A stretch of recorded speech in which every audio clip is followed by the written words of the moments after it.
Hi all.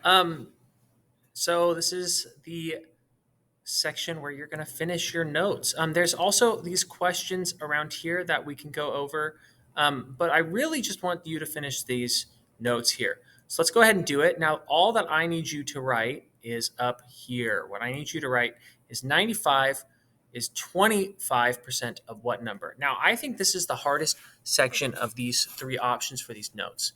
So let's go ahead and do it. Let's do our best here. Now, right here, I see it's whole equals part over percent. So I need to first identify what my part is, right? I need to identify my part, and then I need to identify my percent. Okay. Now, that's pretty easy.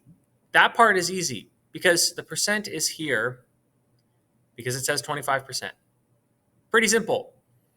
And then I know the other part is my part. Now, the real problem with this kind of problem is that we always want to we don't always know whether it's the part or the whole, right? It's always easy to identify the percent, but I don't necessarily know what the part or the whole is, right? You see, oh, I love that I can scroll and do that. It's so cool. Yeah, so how do I know that this is not that I don't just times like I do for percent times whole? What is 20% of 50? Well, here, when I'm looking, it's not asking what is 25% of 90. It's saying 95 is 25% of what number? See how of is connected to this unknown value still? So we know that that unknown, that of is kind of my whole number, right? Of 50 is that whole number. Of what number? That of is connected to the whole in this situation. That's actually true here too, isn't it?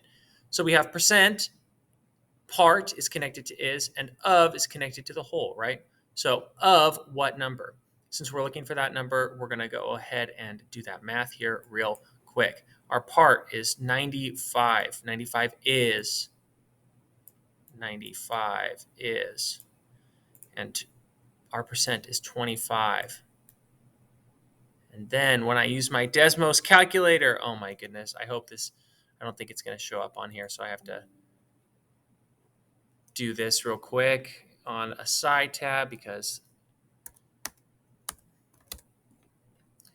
what we're going to get here is not what you might expect because this gets me 3.8. What? 25, that I don't think that's right. This is an easy mistake to make because I didn't convert my percent into a decimal. Y'all, even I'm making mistakes over here today. So if I convert that, what happens is I get to go ahead and instead turn this into 380. So that is a huge reminder and shows you how easy of a mistake it is to not put that percent as a decimal. You need to make it a decimal. So let's try it again for this one. 80 is 20% of what number? Well, 80 means that's my part, and my part is on top. 80 is 20% of what number? Oh, I don't have, let me see if I can erase that real quick. I don't have an eraser with this writing tool, so y'all are going to have to deal with how janky that is a little bit. I appreciate it. 80 goes on top, and 20% goes on bottom. Now remember, 20% needs to be written as a decimal, 0.20. If you're still having some troubles with that, remember, I'm going to do that over here. 20%